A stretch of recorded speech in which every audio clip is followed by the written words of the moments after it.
आचार्य कल्प पंडित टोडरमल जी द्वारा रचित मोक्ष मार्ग प्रकाशक ग्रंथ अधिकार में हुआ है मोक्ष मार्ग का स्वरूप। यह जीवन आदि से सुख को खोजते आ रहा है, सुखी होना चाहता है, और जब इसे पता चला कि सुख धर्म में मिलेगा तो वह धर्म की ओर मुड़ता है। माँ बाप हमारे ये संस्कार देते हमारे को कि भैया धर्म करेगा तो सुख मिलेगा, रोज़ मंदिर जाया करो, है ना। तो हम सुख तो हमने बहुत खोजे, खान पान में खोजे, घूमने फिरने में खोजे, पैसे में, प्रसिद्धि में, प्रशंसा में, हम बहुत सुख खोजे है। सुख निरंतर हमारे को सुख की रिक्वायरमेंट है। जैसे हर पग पग पर धन लगता है, ऐसे लोग दुनिया बोलती ना कि पग पग पर धन लगता है, तो हम तो बोलते पग पग पर सुख लगता है कि नहीं। हर एक क्षण हमारे को सुख की नीड है ही है ना। हम एक क्षण भी ऐसा नहीं रहते जब हम सुख से थक जाए और हम सुख की कोई रिक्वायरमेंट नहीं, ऐसा हमारे को कभी नहीं होता। हम हर एक क्षण सुख की ही खोज में रहते हैं।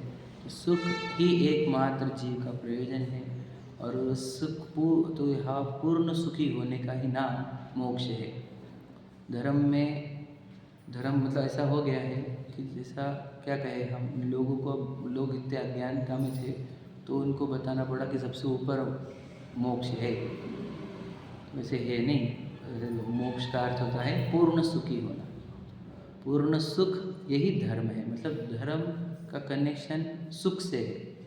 और सुख का, मैंने बोला था पहले भी, सुख की प्राप्ति का एकमात्र स्थान धर्म होता है।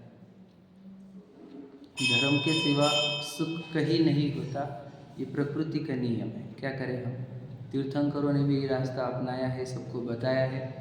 जितने महापुरुष है वो भी वही रास्ता अपनाते हैं कि धर्म के सिवा सुख मिलता नहीं, समझे कि नहीं। इसलिए धर्म ही एकमात्र सुख का स्थान है। धर्म काहे को सुख बोलता है, धर्म में अंतराय है। तो धर्म किसको सुखी बोला, एक तो भगवान जी को सुखी बोलते हैं कि अनंत सुखी है, नहीं तो बोलते कि मोक्ष में पूर्ण सुख मिलेगा। तो भगवान जी और मोक्ष ये एक ही चीज़ है। वैसे बताया था हमने, मोक्ष तत्व के धारक जीव को ही भगवान जी कहा जाता है, समझ रहे।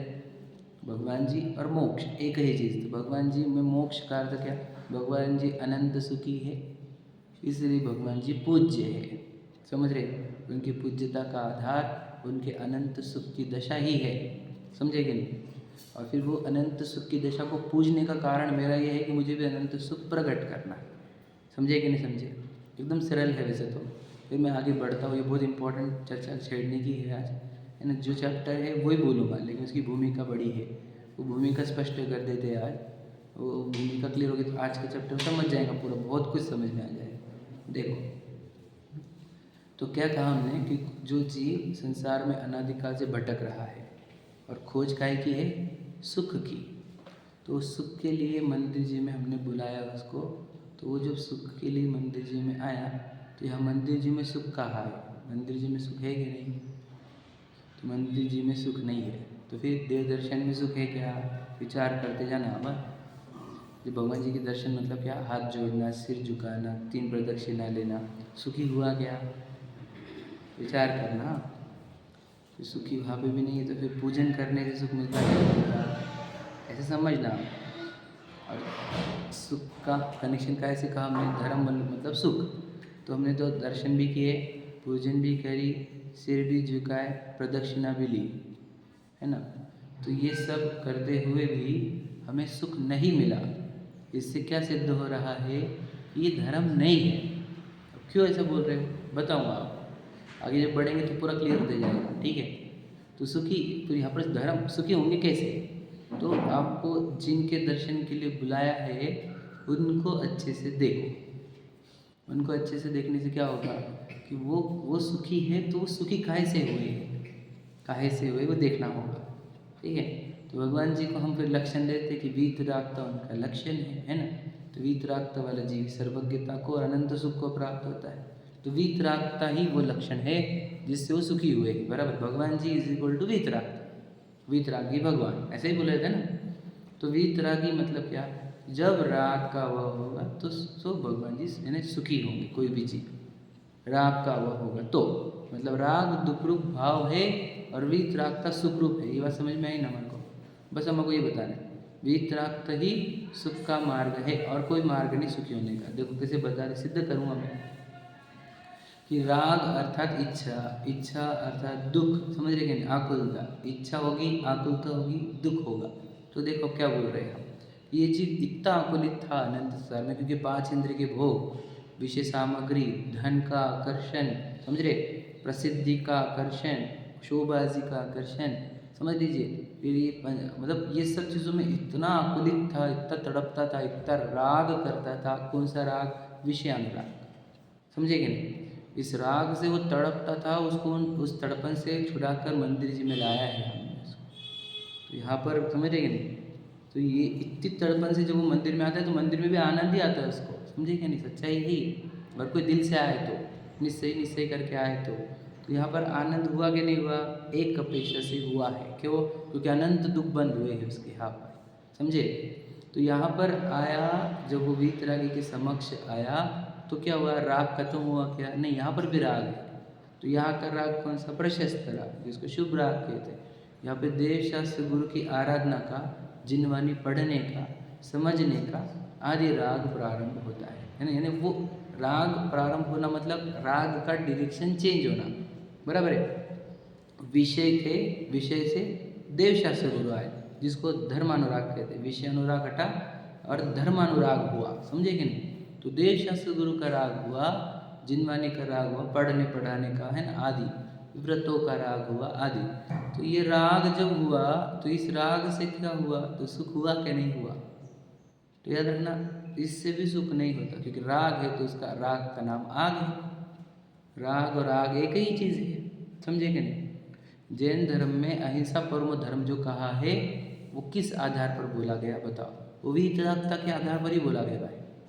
अहिंसा हमारे जैन धर्म के मूल सिद्धांतों के अनुसार कोई जीव किसी जीव को मार ही नहीं सकता, है कि नहीं? निज आयुष्य से मरण हो यह बात जिनवर नहीं कही, समझे? तुम मार कैसे सकोगे जब आयु हर सकते नहीं? मतलब एक जीव दूसरे जीव को जब मार नहीं सकता तो अहिंसा परमो धर्म शब्द का अर्थ क्या बचा? समझे? क्या बचा? राग नहीं होना, यही अहिंसा परमो धर्म है। क्योंकि राग से मेरे स्वयं की सुख शांति का घात होता है। आप समझ रहे हो क्या? मैं भूमिका बना रहा हूँ ताकि आप ये चैप्टर अच्छे से समझ लो और आपके अंदर स्पष्टता आ जाए। जब जब मेरे अंदर राग उत्पन्न होता है, मैं अपने स्वरूप का, अपने सुख शांति का, अपने स्वभाव का घात करता हूँ। ये रूल याद रखना। जब तक हम हिंसक है, जब तक हमारे अंदर राग है, क्या भैया? चाहे वो अशुभ हो चाहे शुभ हो। शुभ के लिए कैसे बोल सकते हैं आप? बताऊंगा मैं आपको, ये सिद्ध कर दूंगा पूरा, ठीक है? तो जब तक राग है तब तक हिंसा है। मतलब हिंसा है मतलब बताओ, हिंसा से क्या प्रॉब्लम था हमारे को? हिंसा से प्रॉब्लम ये है कि तुझे सुख चाहिए था ना, वो तो उसको ही घात कर रहा है। तो सुख के लिए आया था यहाँ पर, और फिर यहाँ पर तू क्या कर रहा है? राग ही कर रहा है। तो राग से क्या होगा? तो अपने सुख शांति का घात करेगा, और सुख शांति की हिंसा करेगा, इससे दुखी हो जाएगा। अहिंसा देखो, हिंसा से दुख, ये लॉजिक समझ रहे आपको कहाँ से होता है वो? हिंसा से दुख, देखो हिंसा को पाप कहा गया, पहला पाप, हिंसा जो चोरी को परिग्रह, तो हिंसा को पाप कहा गया। पाप से मतलब क्या? दुख देने वाला बुरा कार्य, है ना? तो हिंसा से दुख कैसे होता? कोई जीव मारा, मेरे को किसके दुख होगा? लॉजिक समझ रहे आप? वो वाली हिंसा से दुख नहीं होता हमारे को, समझ लेना। दूसरे जीव मरे तो दुख होता है कि हमारे को? वैसे दुख नहीं होता। कैसे मालूम? के देखो, उसके प्राण घाते गए हैं, तो मुझे दुख कैसे हुआ? मैं बताता हूँ, 2 कारणों से। एक, तूने मारने के जो भाव करे थे, उस द्वेष परिणाम से तुझे दुख हुआ है। पहले बात समझ में आए? द्वेष परिणाम से दुख होता है, इसलिए तुझे दूसरे जीवों को मारने को नहीं बोला गया। मार तो सकता ही नहीं, लेकिन द्वेष परिणाम से तेरे सुख शांति का घात होता है। ये बात समझ, लॉजिक समझा क्या? समझना। और कुछ भी नहीं है, बाहर के जीवों को कनेक्शन नहीं, मेरे अंदर परिणाम जो होते हैं उससे मैं दुखी होता हूँ, उस दुख का नाश करना है हमारे को। तो जब द्वेष के परिणामों से आत्मा की सुख शांति का घात होता है, तो राग के परिणामों से भी, मैंने बताया था कि याद रखना, कोई जीव किसी को मारे, गुस्सा करे, तो हमारे को लगता है कि वो कषाय वाला जीव है। कोई देव शास्त्र गुरु की आराधना करे तो कषाय वाला लगता है क्या हमारे को? तो कैसी बात कर, देव शास्त्र गुरु की आराधना कषाय है? बता, कैसा उत्तर है ये? कभी कोई किसी को बोल देंगे हम जनरल पब्लिक तो मारने को उठेंगे हमारे, समझे कि नहीं?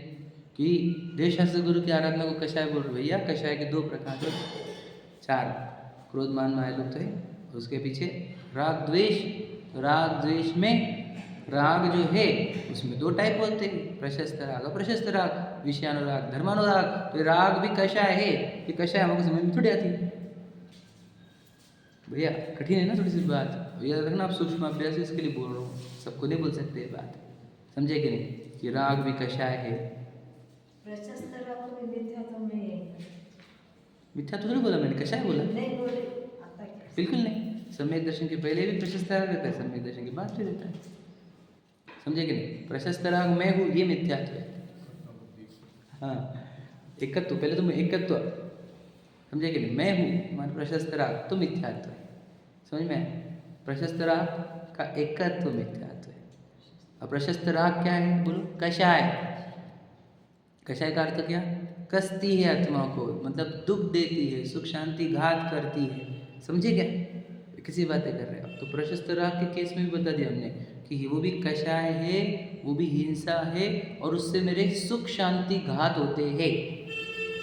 सही है। अच्छा लगता है ऐसा लगता है। अच्छा लगता कि नहीं, बिल्कुल अच्छा लगता है, क्योंकि वहाँ से आए हो तुम तेज धूप में से, तो यहाँ पे तो अच्छा ही लगेगा तुम्हारे, समझे कि नहीं। बिल्कुल अच्छा ही लगना भी चाहिए, लॉजिकल है। यहाँ पर देखो पूरे विकल्पों से रहित हम शांत बैठते कि नहीं, कहाँ घर पे बैठते कि हम ऐसे शांत। तो यहाँ पर तो उससे शांति है ही, घर से तो बहुत है, समझे कि नहीं। परंतु ये भी कषाय है भाई। अब बताएंगे कैसे, हाउ। ये सिद्ध भी करना होगा ना, मेरे बोलने से नहीं, पहले आपको सिद्ध करके रहूँगा मैं गारंटी से। पहले समझे क्या क्या कि राग है वो कषाय है, कषाय है हिंसा है। तो हिंसा काय की हिंसा हो रही है, मेरे सुख शांति रूप भावों की। क्लियर हो रहा है यहाँ तक, ओके हुआ। अब आगे बढ़ता हूँ मैं। तो इस हिंसा कैसे होती है वो भी सिद्ध करते। देखो कैसे हिंसा कही आपने, देखो देख बताते। आपने दुख का लक्षण क्या बताया था, आकुलता ही दुख का लक्षण है, बराबर है। आकुलता इज इक्वल टू दुख। तो राग में दुख कैसे आता है वो बताते। देखो आकुलता कैसे होती है वो बताते कि जब जब मुझे मैं ज्ञाता दृष्टा स्वरूप आत्मा हूँ ये विश्वास नहीं होता, तब तब मुझे ये देह संबंधी एकत्व चलता है। याद है, ये रूल है। आत्मा का एकत्व नहीं हुआ तो देह का एकत्व है ही, कोई डाउट नहीं है। 2 ही जगह एकत्व स्थापन हो सकते हैं, आत्मा में देह में, मूलतः, समझ रहे क्या। तो जहाँ आपको आत्मा स्वरूप समझा नहीं है तो आपको देह में लगेगी। तो जैसे देह में लगेगी तो आपके पास ये 2 हाथ आ जाएंगे, और ये 2 हाथ आ जाएंगे तो आपको करने के भाव होंगे, बदलने के भाव होंगे, प्राप्ति के भाव होंगे, स्पर्श के भाव होंगे, आदि आदि। समझे क्या, क्या समझा। जैसे देखो गाड़ी हम कार ड्राइव कर, 2 व्हीलर ड्राइव कर रहे हैं, से हम 4 व्हीलर में आए, तो हम 4 व्हीलर में ड्राइव करते हुए अपने ज्ञान में अपने को वो गाड़ी के शेप का कर लेते हैं, है कि नहीं भाई। तो भिड़ना ने मतलब हम बराबर 2-4 फीट एक्स्ट्रा समझ के चलते खुद को, है कि नहीं। आप समझिए क्या करो, वो मोड़ में आते हैं हमको, ऐसे कार मोड़ में। 2 व्हीलर में तो हम ऐसे सिकड़ी गलियों में भी निकल जाएंगे, 4 व्हीलर रहे तो कुछ बच मतलब गाड़ी से भी 1-2 फीट के रेंज में हो, समझ रहे। हम गाड़ी में वहाँ पे मैं अपना स्थापन करके एज अ गाड़ी बोल के चलता हूँ मैं, समझे क्या बोल रहा हूँ। ये एक मेंटालिटी बता रहा हूँ। वैसे ही बता, ये भी गाड़ी रूप हो जाते हैं हम, कैसे। जैसे वहाँ पे थोड़ी देर के लिए बैठते हो गाड़ी में, तो ये वैसे ही इस शरीर में भी, इस शरीर में भी गाड़ी है, कर्मों ने बनाई हुई मशीनरी है ये। तो हम इस गाड़ी में भी बैठ जाते हैं, समझे क्या नहीं। और फिर मेरे हाथ है, मेरे पैर है, मैं पुरुष हूँ, मैं स्त्री हूँ, आप समझे क्या। बिल्कुल सेम टू सेम है ये। तो जैसे आत्मा में अहम बना स्थापन नहीं होगा, आत्मा को पहचानेंगे नहीं, तो देह हो जाएंगे मैं, और देह में होने से क्या हो जाएगा, अब हो जाएंगे, समझ रहे। अब मेरे पास हाथ पैर आ गए, मेरी पत्नी बच्चे हैं, मेरी गाड़ी बंगले है। अब मुझे क्या करना है, अब मैं शांत बैठ सकता हूँ क्या, नहीं। मुझे बच्चों के लिए कुछ करना है, मुझे समाज के लिए कुछ करना है, मुझे देश के लिए कुछ करना है ना। मेरे को खुद के लिए कुछ करना है, मुझे भोगना है, मुझे घूमना है, मुझे फिरना है। अब इतने जब तेरे अंदर भावनाएं चलेगी, इतनी इच्छा चलेगी, तो तू शांत और निराकुल हो सकेगा क्या, समझे क्या।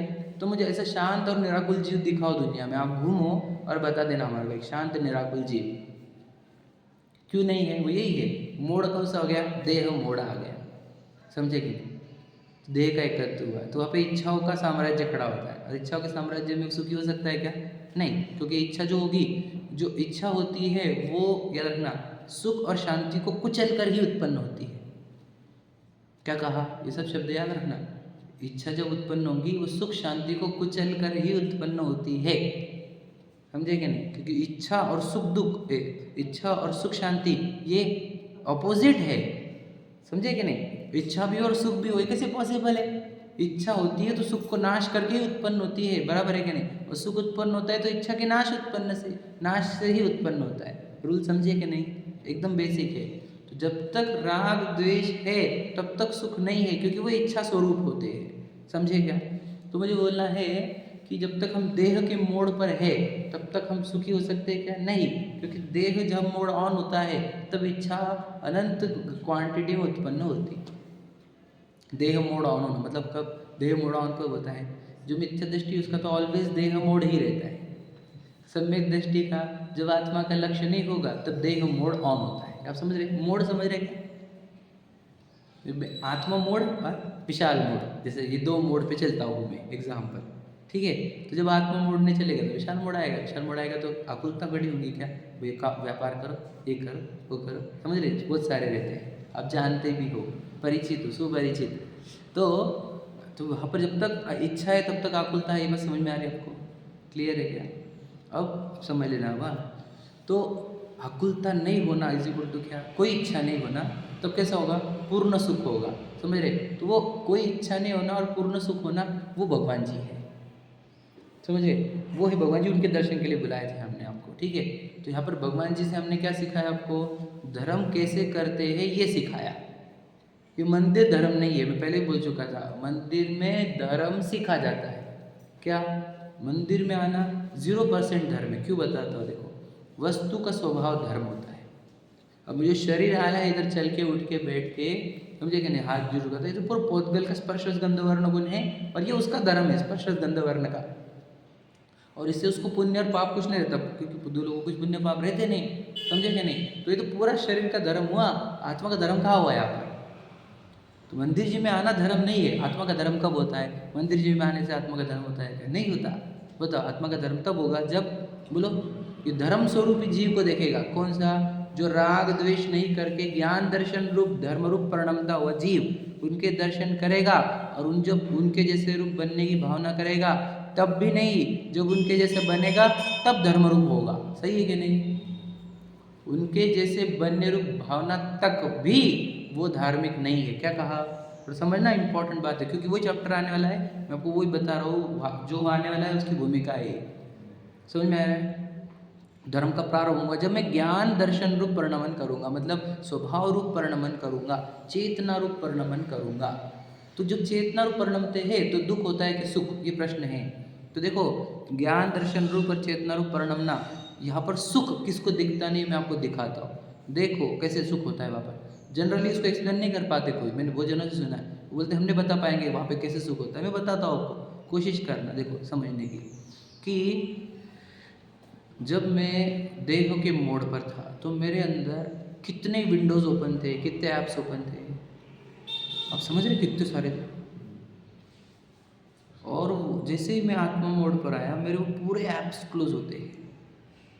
मुझे एक भी चीज़ का एक भी कार्य करना नहीं। विचार करो, मुझे मेरे पर्याय तक को चेंज करना नहीं है और एक भी विश्व का एक भी परिणमन चेंज करने का नहीं है। तो कौन सा मोड आ गया बताओ? रिलैक्सेशन। कौन से लेवल का?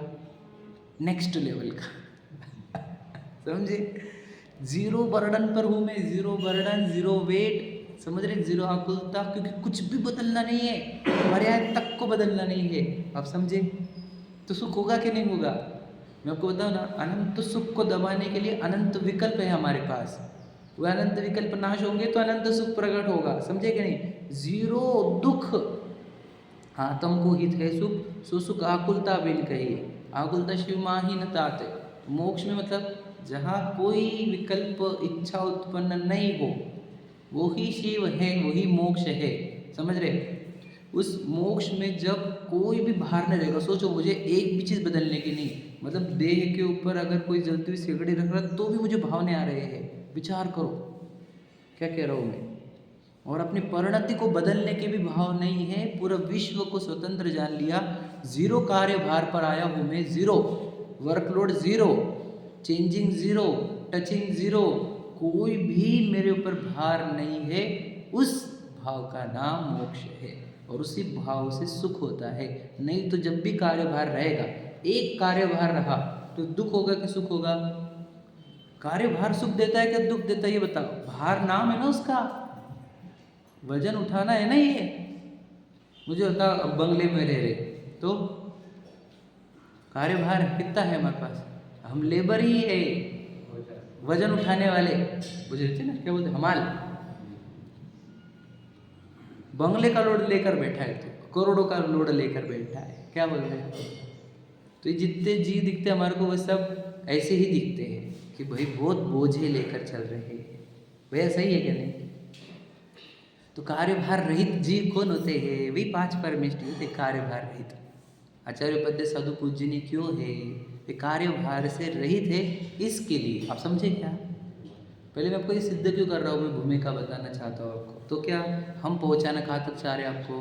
कि जब आपके ऊपर कोई भी कार्यभार ना हो, एक भी राग ना हो, सिर्फ ज्ञान दर्शन रूप और आनंद रूप आपका परिणमन हो, वही धर्म है। ओके, समझ में? अब इस धर्म तक पहुँचते कैसे है? तो हमने बताया मंदिर में आना पड़ेगा, भगवान जी को देखना पड़ेगा। भगवान जी को देखने पर भगवान जी से सीखना होगा कैसा बनना है मुझे। इसे बनते कैसे, इसलिए जिनवानी पढ़नी होगी। जिनवानी पढ़ने के बाद बोलो वैसा विचार करना होगा कि बता क्या रही है जिनवानी, और बता रही मतलब मुझे क्या करना है अंदर।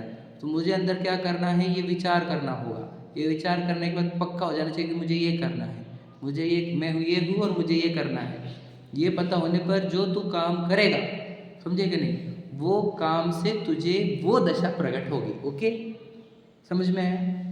तो इसमें सुख का प्रकट होगा, ये बता, सुख का प्रकट होगा जब ऐसी दशा आएंगी तब। और उसके पहले के सब बोलो क्या है? दुख रूप ही है। ये बात समझेगा क्या कहा मैंने? थोड़ा समझना, ये लाइन पढ़ के बताऊंगा मैं आपको। उसके पहले सब दुख ही है। हम जब प्रयत्न कर रहे हैं वैसा बनने का, तब भी दुख है। कैसे? क्या? वो भी एक राग है, वो भी एक कार्यभार है। समझे कि नहीं? और मुझे चाहिए क्या था? सुख। पहली शुरुआत होती है। तुम्हें कार्यभार जब तक है मेरे ऊपर, तब तक मैं धार्मिक नहीं और मेरा टारगेट अचीव हुआ नहीं। तो जब मैं कार्यभार से रहित, मतलब क्या, मैं ये पूरी प्रोसेस करके जब उस स्टेज पर पहुंच जाऊँगा कि जीरो कार्यभार, कोई राग द्वेष नहीं, और तब उस भाव में मैं पहुंच गया, तब मैंने सुख को अचीव कर लिया। जो मैं चाहता था अनंत काल से अचीव करना, वो सुख को मैंने एक बार प्रकट कर लिया। अब वापस आत्मा का चिंतन करना पड़ेगा कि नहीं? बताओ, कल बोल रहे थे ना अपन, आत्मा का चिंतन इसके लिए था, और ये हो गया तो चिंतन की भी आवश्यकता नहीं। ऐसी लाइन पढ़कर बताऊंगा। पढ़ो आप, आ जाओ 321 पर। तो इतना सा समझाने के लिए कितना बोलना पड़ता है। आप समझे कि नहीं समझे वो तो भगवान ही जाने होगा। देखो 321 पर है। हमने उत्तर में के पहली 2 लाइन पढ़ ली थी, है ना? नीचे से तीसरा पैराग्राफ पढ़ रहे हैं हम, ठीक है? देखो उत्तर, निचली दशा में सप्त तत्वों के विकल्पों में उपयोग लगाया। ओके, उससे प्रतीति को दृढ़ किया। ये हो गया अपना, 2 दिन से वही बोल रहा है, प्रतीति को दृढ़ करना बोल दिया था। और अंत में कल ये बताया था, विषयाधिक से उपयोग छुड़ाकर राग आदि घटाए। कल ये बात बोली थी अपने कि तत्व चिंतन कब तक करना? जब तक राग घटे नहीं तब तक चाहिए। हमने कहा भगवान महावीर भी 12 साल तक तत्व चिंतन से ही राग को घटाए हैं। मतलब तत्व चिंतन कब तक चाहिए तुम्हारे को? बोलो, सम्यक दर्शन के तक के सम्यक चारित्र होने तक, पूरा कंप्लीट होने तक, चारित्र की पूर्णता तक तत्व चिंतन चाहिए। विचार करो क्या कह रहे हैं, समझे कि नहीं? ऐसा नहीं कि सम्यक दर्शन हो गया तो हो गया तत्व चिंतन का काम। तत्व चिंतन वहाँ तक चाहिए जब तक राग आदि पूरे घटे नहीं। समझे कि नहीं? लॉजिक समझे? कल बताया ना मैंने, जब तक राग घटते नहीं। क्योंकि राग घटते कैसे है बताया था कल, बताओ कैसे बताया था? राग घटता कैसे है कल बताओ, बताइए मैंने एक बात। राग खड़ा हुआ है, विकल्प खड़ा हुआ, तो कैसे खत्म करते उसको? नहीं, तत्व एक तत्व का बात डालने पर उस राग का शमन होता है। बताइए कल बात भूल गए? कोई भी राग खड़ा हुआ उसके सामने हमने तत्व खड़ा कर दिया कि राग डाउन हो जाता है, तत्व बना रहता है। ये बताया मैंने कल एग्जाम्पल भी बताए थे। कोई भी याद रखता है। मुझे क्या बताया था? मुझे दुनिया को सुधारना है, जैन धर्म बनाना है। तत्व आएगा भैया, जिसकी योग्यता है उसको मिलता है। क्या हो गया? विकल्प पढ़ाओ और तत्व ज्ञान मत लाओ तो तुम लग गई जिंदगी भर उसमें। अब अभी विकल्प तुम्हारे को 1 मिनट भी शांत बैठने देगा नहीं। याद रखना मेरी बात क्या बोल रहा हूँ, क्या बोल रहा समझे क्या? विकल्प खिंच गया ना ये, समझे क्या? 48 मिनट के ऊपर तो वो अप्रत्याख्यान हो जाता है। प्रत्याख्यान वो 15 दिन के ऊपर चल गया तो वो अप्रत्याख्यान हो जाता है। 6 महीने के ऊपर खिंच गया तो वो संज्वलन हो जाए, रंध्रानुबंधी हो जाता है। आप समझे? तुम्हारे विकल्प खड़े क्यों रहते हैं? तत्व ज्ञान के अभाव। आप ये तो समझे होंगे, सुने होंगे कि भाई अब कषाय तो होती है लेकिन तुरंत डाउन होती। दिखाई से हो रही है, तत्व ज्ञान अंदर डाला है हमने इसलिए। अब अगर लगता है उससे बात नहीं करूँगा, फिर लगता है कि वो बेर करना जीव है, तो क्या हो गया? तत्व ज्ञान ने उस विकल्प को खत्म कर दिया। आप समझे क्या? तत्व ज्ञान सब विकल्पों को शमन करने में समर्थ है। यानी विकल्पों को मतलब राग को। जैसे जब तक राग का नाश नहीं होता तब तक तत्व विचार ही एकमात्र उपाय है। उपयोग में तत्व का विकल्प होना यानी विचार होना। नहीं तो मैं क्या बोला था आपको कि थाली आगे सामने तो आपको राग आएगा कि नहीं आएगा? साहजिक है ऐसा हम बोलते हैं, बिल्कुल साहजिक नहीं है। तत्व का चिंतन ना हो तो राग आएगा। हमने बताया था ना, क्या दिख रहा है आपको? सब्जी, दाल, रोटी, चावल सब। तो ये क्या दिखा आपको? वही तुमने पर्याय दृष्टि से देखा, तत्व छोड़ा है क्या? वो पुनः पुद्गल पदार्थ के अलग अलग आकार, मिट्टी के अलग अलग आकार है। स्पर्श रस गंध वर्ण के सिवा कुछ नहीं। अब राग की मात्रा देखो तुम्हारी कितनी घटी, कितनी घटी? 99% घट गई। वो तो जब भूख है तो ले लिया, लेकिन दिख गई मिट्टी ना। और तुम तत्व चिंतन का अभाव करो तो अब तुम आसक्त होकर खाओगे। समझ रहे कि नहीं समझ रहे? कोई भी राग को नाश करने का उपाय तत्व चिंतन है। जैसे कि हमारे को वही कोई भी चीज़ का आकर्षण हुआ, एग्जाम्पल घड़ी का, डायमंड का, अब उसकी वस्तु को पहचानो। वस्तु कौन सी? पुद्गल। स्पर्श रस गंध वर्ण, अब बताओ अट्रैक्शन। शर्ट का अट्रैक्शन हुआ, कौन सा? पुद्गल द्रव्य। स्पर्श रस गंध वर्ण खत्म। उसके रॉ मटेरियल तक पहुँचो। शरीर सुंदर दिखने का, गोरा दिखने का, आदि आदि। भैया मिट्टी, रॉ मटेरियल मिट्टी, हड्डी मांस चमड़ा, स्पर्श रस गंध वर्ण खत्म, आकर्षण ही खत्म। तत्व ज्ञान समस्त राग और आकर्षण को, आसक्ति को नष्ट कर सकता है। तत्व ज्ञान ही उपाय है। तो जब तक तुम्हारे हृदय में तत्व ज्ञान बैठेगा नहीं, तब तक तुम राग का नाश नहीं कर सकते। इसलिए सम्यक ज्ञान पहले होता है, फिर सम्यक चारित्र होता है। राग का नाश बाद में करते हैं, पहले तत्व ज्ञान अंदर उतारते। तो तत्व ज्ञान श्रद्धा के लेवल पर और ज्ञान के लेवल पर पूरा उतर जाना चाहिए कि मैं चेतन वस्तु हूँ, ये कोई चीज़ अपनी नहीं है। जब पता चल जाता है तुम्हारे को, तुम कोई भी राग तोड़ सकते हो। और अगर तुमने ये समझा नहीं कि मैं चेतन वस्तु और ये मेरी नहीं है, तो तुम राग दबा तो सकते हो, तोड़ नहीं सकते। राग को झिलमिल कर दोगी तुम दृष्टि से तुम्हारे, लेकिन वो अभिप्राय में ज्यों का त्यों बना रहेगा। ये बात समझ रहे हो क्या? ये गहरी गहरी बात है सब। सम्यक दर्शन ज्ञान चरित्र का सीक्वेंस क्या होना चाहिए वो भी बता दे रहा हूँ मैं। क्या होगा? तत्व ज्ञान आपके ज्ञान में आना चाहिए पहले, और फिर श्रद्धान में आना चाहिए, तब वो विकल्पों को तोड़ सकता है। नहीं तो वो विकल्पों को तोड़ नहीं सकता, कोई तोड़ नहीं सकते। विचार करो, मैं क्या बता आपको, जो तत्व ज्ञान से रहित है वे आलू तक का विकल्प नहीं तोड़ पा रहे हैं। सही है कि नहीं? श्रद्धान कौन सी लेवल पे, कौन सी दशा में पक्का हो सकता है? मतलब कैसे समझे हम ऐसा पक्का हो गया? कौन सी दशा हो सकती है? हम आप में सब कोई भी श्रद्धा को पक्का कर सकते हैं। देखो आपको क्या करना है, विश्वास कि आप हो कौन, बस इतना ही तो विश्वास करना है। कुछ भी छोड़ना है, ना घर गाड़ी, ना पत्नी बच्चे, कुछ भी छोड़ना नहीं। विश्वास करने की है क्या, मतलब आपको फैक्ट्स में आ जाना चाहिए। बस मतलब क्या कि अभी शरीर है, देखो विशाल का शरीर, ये विशाल का शरीर है, ये पूर्व कर्म ने बनाया हुआ है। मिट्टी इसका रॉ मटेरियल है, इसके संयोग जो है वो टेम्पररी है क्या नहीं? ये स्वांग है, विशाल नाम का स्वांग प्ले कर रहा हो। ये इसमें आ गए तुम तो हो गया सम्यक दर्शन। अब क्या चेंज किया? कुछ भी चेंज नहीं किया, श्रद्धा पलटी है बस। पहले ये सब मेरे थे और मैं था, अब ये सब मेरे नहीं है, संयोग है। इतना तो सरल है, मैं कुछ भी चेंज नहीं करना पड़ता। इसलिए तो दुनिया को समझता नहीं, क्या सम्यक दर्शन होगा इसको, कुछ भी तो चेंज दिख रहा नहीं हमारे को। बाहर चेंज दिखता है ना बेटा, अंदर चेंज कर लिया उसने। पहले वो विशाल बोल के जीता था, अब जी बोल के जी रहा है, ऐसा भी हो सकता है ना, समझेंगे? पहले प्रीतम बोल के जी रहा था, जी बोल के जी रहा है, समझेगा नहीं? फर्क हो गया, सिर्फ इतना फर्क हुआ, दुनिया को नहीं देखेगा ये, तुम्हारा समझ में आएगा बस। यार अपन अवलुन जीव है, ये संयोग है कर्मों ने बनाए हुए। तो तत्व ज्ञान हमने पढ़ा, अगर विचार मतलब कर्म सिद्धांत पक्के करे अपने अंदर, तो पता चलता है शरीर तो पूरा की पूरा गवर्निंग बाय कर्म, और बचा मैं, बचे वाले में, जीव तो में जीव है। फिर ये दो सिद्धांत अभी भी कर सकते हैं, इसकी कोई बड़ी आवश्यकता नहीं।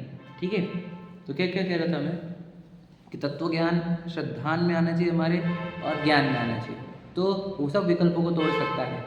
जिसके अंदर तत्व ज्ञान नहीं है वे एक फालतू से पिद्दी से चीज़ भी छोड़ नहीं सकता, उसका विकल्प तोड़ नहीं सकता। बताओ, हम बोलते हैं कि बताओ पर स्त्री का त्याग कर, पर नहीं कर सकता वो, अंदर विकल्प चलते रहते, उसको तोड़ नहीं सकता। विचार करो, विकल्प तोड़ मतलब त्याग, जो त्याग रहता है वो क्या रहता है, वो विकल्पों का त्याग रहता है। समझे कि नहीं भैया? लॉजिक समझो आप एकदम सही सही। त्याग काय का किया जाता है? विकल्पों का, कि विकल्प ही नहीं आए मुझे, बस खत्म। वो विकल्प ना आए इसलिए त्याग किया जाता है। अब वो कौन कर सकता है? तत्व ज्ञान वाला जीव त्याग कर सकता है। तत्व ज्ञान वाला वो भी तो त्याग करता है, वो त्याग करता नहीं, वो विकल्पों का त्याग नहीं करता है। बोलो, वो विकल्पों को दबाने का प्रयत्न करता है। होता क्या है, दब भी जाते हैं, उससे पुण्य का संचय भी होता होगा उसको, लेकिन उसके अभिप्राय में बने रहते हैं, इसलिए उसको संसार बना रहता है। बात समझे क्या? तत्व ज्ञान के आधार पर तुम हर चीज़ छोड़ सकते हो, ईच एंड एवरीथिंग, क्योंकि सच्चाई समझ में आ गई ना। देखो, बंगले गाड़ी बंगले अट्रैक्शन किसको नहीं रहता, ऐसा हम बोलते भैया, उसको नहीं रहता जिसको मट्टी दिखती है। अब रॉ मटेरियल समझ लो उसका कौन सा है, उसको नहीं रहता अट्रैक्शन, उसको सुंदरता का भी अट्रैक्शन रहता है, उसको सुंदर टच का अट्रैक्शन रहता है। आप सब तत्व ज्ञान के आधार वाले को एक भी चीज़ का अट्रैक्शन रहता नहीं, रहना ही नहीं चाहिए, काय का अट्रैक्शन। ये तो परिपूर्ण भगवान है इधर, उसको छोड़ के क्या देखे हम, बता।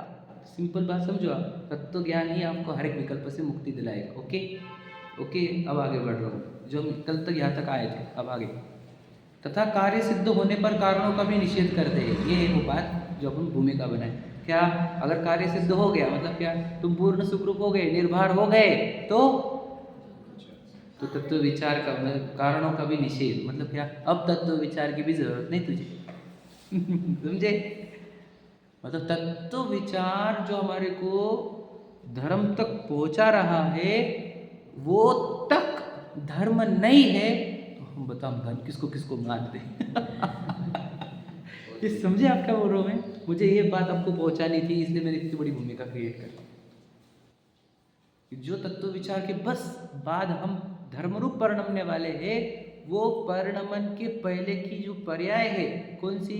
तत्व विचार वाली, वो भी धर्म नहीं है।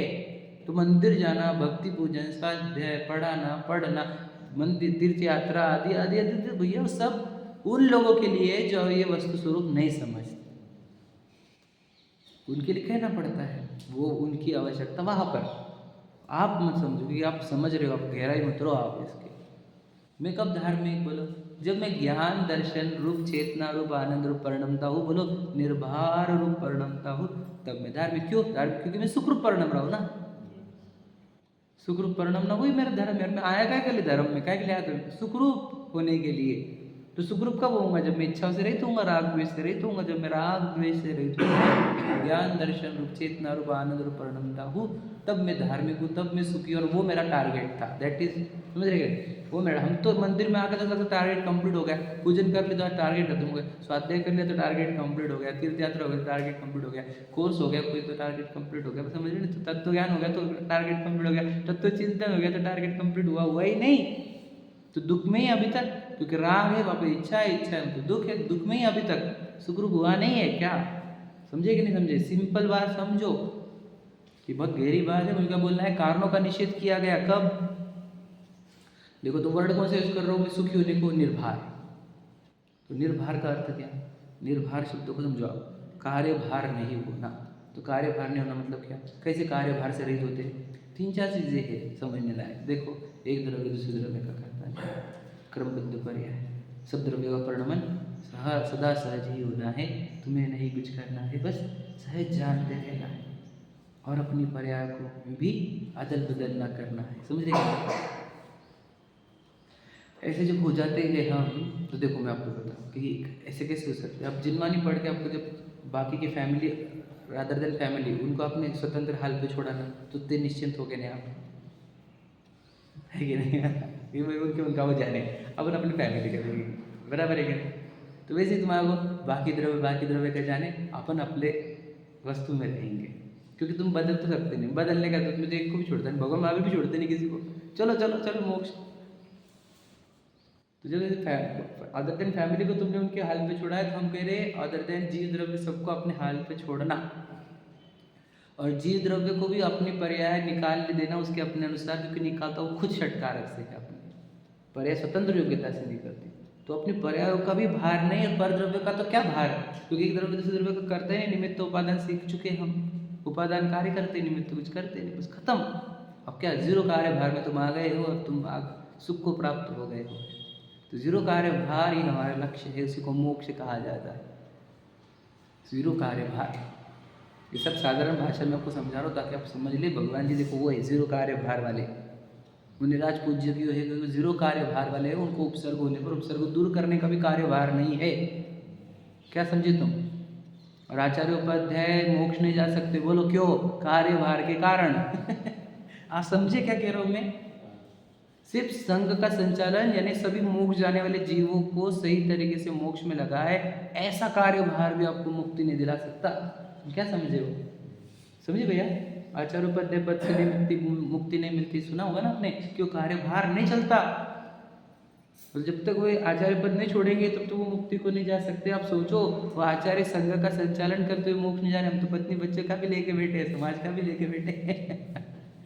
बताओ, संचालन तुम्हारे हाथ में जीरो है, और जीरो मान कर ही जियो, समझे कि नहीं?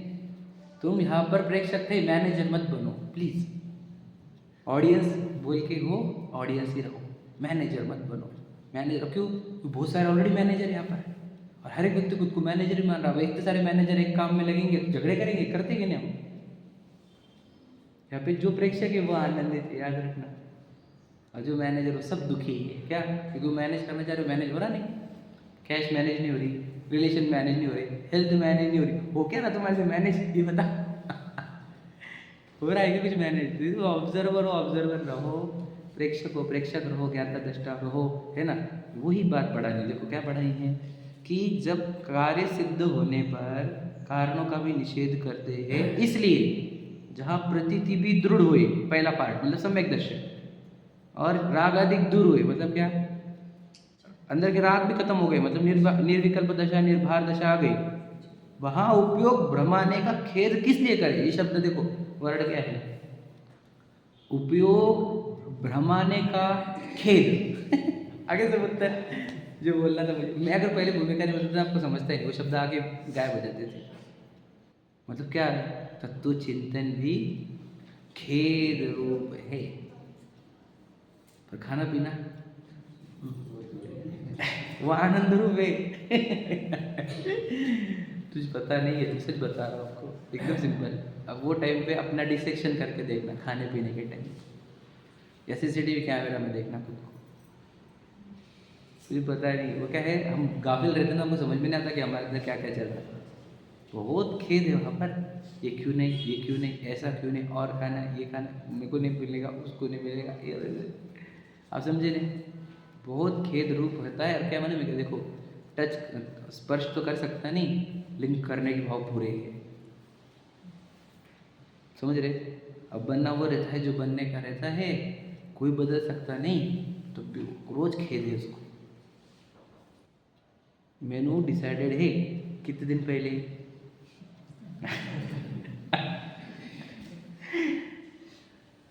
भैया हफ्ते भर का मेनू डिसाइडेड है कि नहीं हमारा? अनंत काल तक के सबके घर के सब व्यक्ति के, ये मैं नहीं बोलता, दुनिया बोलती, बोलो दाने दाने पर लिखा है खाने वाले का। दुनिया बोलती कि नहीं? जो अज्ञानी वो भी ये बोलते हैं। तो हम क्या कर रहे पता है आपको? बोलो बस भार में मर रहे हैं, कार्य भार में, क्योंकि होना तो सब स्वयं चलित व्यवस्था है, सब बराबर हो रहा है। हम कार्य भार में मर रहे हैं। ये सिद्ध करना था कि ये तत्व चिंतन भी जब खेद रूप होता है, तो हम दुनिया भर में जितने राग द्वेष कर रहे हैं वो कितना खेद रूप होता होगा, ये विचार करो। मुझे होता अगर खेद रूप ना होते हम तो हमारा चेहरा कैसा चाहिए था आपको, कैसा रहेगा? एकदम खिला हुआ कि क्या बात है, मैंने देखते रहो कितना खुश रहता है वो। 12 बजे रहते, 12 का एक भी नहीं होता कभी हमारे एक बता रहा है कि खेद है, ये बता रहा है खेद है, समझे कि नहीं? मुनिअवस्था मतलब तत्वचिंतन। हाँ, छठवा गुण है। सातवां छठवा बोला गया मनराज को, छठवा तत्व चिंतन ही है, दिन रात आत्मा का चिंतन। तो आत्मा का चिंतन कोई तत्व चिंतन है की चीज बोलो। जब तक केवल ज्ञान नहीं होता तब तक छठे सातवें ही जुड़ते रहते हैं। हाँ, अभी तो 7वें से चढ़ने लग गए, श्रेणी चढ़ने लग गए तो फिर खत्म, फिर तो खत्म ही हो गया, केवल अरिहंत बन गए। तो सिर्फ और सिर्फ तत्व चिंतन आत्मचिंतन चले, उसी का नाम तो मुनिराज है। मैं मुनिराज बनता क्यों ये बताओ, आप समझेंगे उत्तर, आपका उत्तर। मैं नग्न होने के लिए बना क्या, मैं जंगल में रहने के लिए बना क्या, पत्नी बच्चों से बोर हो गया इसके लिए गया क्या? विचार करो, काहे के लिए गया हूँ मैं मुझे कोई भार ना हो, मुझे सिर्फ आत्मचिंतन का अवसर मिले, इसको बोलते हैं मुनि दीक्षा। अब ये किसको समझ में आता? अब मुनि दीक्षा में क्या क्या काम हो रहे बताओ, आप समझे क्या बोल रहा हूँ मैं? मुझे पूरी तरह 100% मेरा टाइम मेरे आत्मा के चिंतन के लिए मिले, इसलिए मैंने वस्त्र भी उतारे, मैंने घर द्वार छोड़े, समझे क्या? तो मुनिराज क्या करते बोलो, ज्ञान ध्यान सिवा नहीं दूजा कोई कार्य है।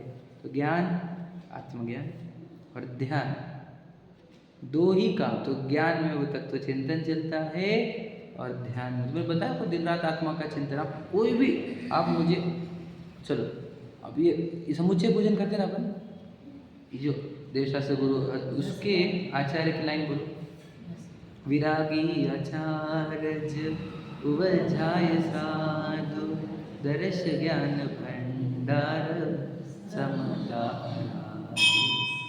नगन वेश धारेषु एका विहारी निजानंद मंडित मुक्ति पथ प्रचारी। समझ रहे? सब लाइन आप कहीं भी लाओ, विषयों की आशा ने जिनके सामने भाव धन रखते हैं, निज पर के हित साधन में जो निष्दिन तत्पर रहते हैं। समझ रहे? मुनिराज मतलब कौन है? जीव है, मेरे जैसा आपके जैसा। वो जीव ऐसा क्यों हो गया नग्न? क्यों हो गया? क्योंकि उसको पूरी तरह आत्मा के लिए अपना समय डिवोट करना है। हम तो कुछ अलग ही समझते हैं, जिसको दीक्षा लेने के भाव है उसको दीक्षा लेने के भाव है। समझे? दीक्षा लेने के भाव मतलब क्या? दीक्षा लेना ही नहीं हमारे को, मुझे करना क्या है? आत्मचिंतन। दीक्षा क्या रहती? वो जो मैं आत्मचिंतन के लिए समय निकालता हूँ उसको कहते लोग दीक्षा। अब लोगों ने दीक्षा अलग चीज़ समझी है और आत्मचिंतन तो बाजू में गया कहीं पे। मुझे दीक्षा लेनी है, क्यों? मुनि बनूंगा फिर, मुझे मुनि बनना ही नहीं था, मुझे मैं आत्मा हूँ ये निरंतर खुद को अंदर रखना था, उसका नाम मुनि दीक्षा है। वो मुनि बनता ही नहीं, वो जीव, वो आत्मा हूँ ये निरंतर चिंतन करके कर्मों का नाश करता है। मुनि बनने वाले तो मुनि बन के रह जाते हैं। सही है क्या? आप समझ रहे क्या? मैं कोई लेयर खोल के दे रहा हूँ, कौन सा कि दीक्षा इज इक्वल टू क्या, ये बहुत जनों को समझता नहीं, इसके समझा रहा हूँ। आप समझेंगे बात कि दीक्षा तो क्या रहती है? मैं जीव हूँ, मैं आत्मचिंतन करने पा रहा हूँ ना, घर में रहकर कितना कर लूँगा मैं? गृहस्थी है, पत्नी बच्चे है, सब है, कितना कर लूँगा? 3 बार जाऊँगा, 4 बार जाऊँगा, कितना कर लूँगा मैं? कि मुझे गृहस्थी देखना तो व्यापार देखना है, बच्चों को देखना है, कितने काम है मेरे पीछे। मैं कब आत्मा का चिंतन करूँगा? निरंतर मेरी इच्छा उत्पन्न होती रहती है वो लौकिक जीवन में जी लेकर, तो मैं कब तक करूँगा ये? मुझे कोई बर्डन नहीं चाहिए मुझे। ये लो भैया सब ये लो, पूरी प्रॉपर्टी ले लो, तुम राजपाट ले लो, हजारों रानियाँ छोड़ कर चले गए, 40,000 रानियाँ छोड़कर चले गए। विचार करो काहे के लिए? बोलो, आत्मा के वास्ते। बोलो नहीं, पहले क्या है? बोलो क्या लाइन है? चल रे राही चल साधना के रास्ते, आत्मा के वास्ते। समझ रहे? साधना किसकी की जा रही है? साधु मतलब क्या? मुनि मतलब क्या? मुनि अर्थात मनन करना, और साधु मतलब साधना। तो मनन काय का चलेगा? आत्मा का। साधना काय की चल रही है? आत्मा की। सोचो, इतने सीधे सीधे तो बात है वो। अब जो निरंतर आत्मा की साधना करेगा तो कैसे जिएगा? वो जैसा जीता है उसका नाम 28 मूल गुण है। वो 28 मूल गुणों को पालन नहीं करता। वो तो आत्मा की साधना में जैसा जीवन जीता है उसका नाम 28 मूल गुण है। आप समझे क्या? उसको गिनने नहीं पड़ते। वो तो आत्म साधना में जितना समय बच रहा है वो कैसे सही तरीके से यूटिलाइज हो, वो जो कर रहा है उसकी जो ट्रिक है उसका नाम 28 मूल गुण है। क्या समझे? कि मैं आहार के लिए जाऊँ तो मैं फटाफट खा के निकलूँ क्योंकि मुझे आत्म साधना करनी, इसलिए वो खड़े रहकर खाया है उसने। आप समझे क्या लॉजिक? फिर बहुत टेस्टी आइटम बनाएंगे, बहुत सारे आइटम बने, कहीं का कहीं पहुँच गए हुए वो पंचम काल। क्या समझे? खड़े रहकर आहार की क्या लॉजिक है वो पता है क्या? तो बैठने इतना टाइम नहीं हमारे पास, समझे क्या नहीं? ये लिया आहार, जो 2-4 ग्लास 32 ग्लास जो भी ले लिए, चले। समय नहीं है हमारे पास भैया, तुम्हारे ज़्यादा बिजी है हम, हमारे पास बिल्कुल समय नहीं है। इसीलिए खड़े खड़े आ रहे हैं। कौन बर्तन काय का क्या ये डालो इसके अंदर, चलो खत्म। समझे कि नहीं समझे? अब विचार करो, नहाते क्यों, दांत क्यों नहीं घसते भाई? टाइम थोड़ी हमारे पास, हमारे पास बिल्कुल समय नहीं है कि हम तुम देखते बैठे सब फालतू की बात। कोई भी नहीं हमारे पास समय। हमको एक आत्मा की आराधना करनी है, ये भोग का नाश करना है, ये कर्मों का नाश करना है, ये इच्छाओं का नाश करना है। हम उसके लिए निकले घर से, हम फालतू की बातों के लिए निकले नहीं। इसको बोलते मुनि दशा। वो तो आपके प्रश्न से इतना खुल गया, समझे? बोलना क्या है कि वो वहाँ पर मुनिराज इज इक्वल टू क्या? तत्व चिंतन का ही स्टेज है। अब वो मुनिराज से वो जब बन रहे हैं अरहंत, तब तत्व चिंतन का भी निषेध कर दिया, क्योंकि कारण जब कार्य हो रहा है तब कारणों की आवश्यकता नहीं। उपयोग को क्यों भ्रमाए? तत्व चिंतन में भी जब आत्मा का ध्यान हो सकता है, तो जब वो सात्विक गुण स्थान में जाते हैं तो कहाँ से जाते हैं? आत्मचिंतन छोड़ते हैं और आत्म ध्यान में आते हैं। लॉजिक समझा? सातवां गुण स्थान मतलब क्या? चिंतन छोड़ा, ध्यान प्रारंभ हुआ। और 6वां गुण स्थान, ध्यान छूटा, चिंतन में आ गए। मतलब क्या करते हैं? ज्ञान ध्यान, ज्ञान ध्यान, चिंतन ध्यान, चिंतन ध्यान, चिंतन ध्यान। समझे? ये होता है मुनिराज का जीवन, और यही जीवन होना चाहिए।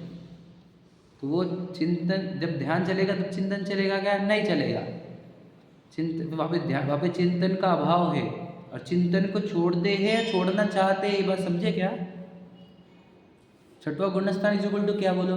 आत्मा के चिंतन के सिवा कुछ भी नहीं।